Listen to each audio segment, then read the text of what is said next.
show you how. What letter shall we learn? Let's find out now. Let's learn about the letter G. This is a capital G. This is a lowercase g. You know how the G looks now. Let's make the letter G sound.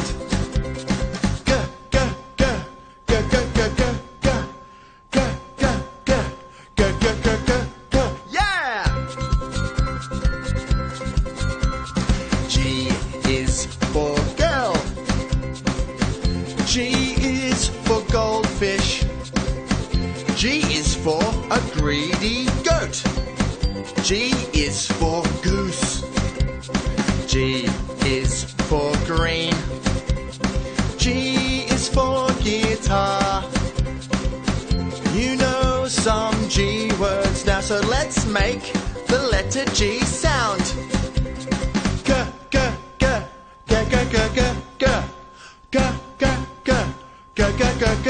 Your turn. G, g, g, g, g, g, g.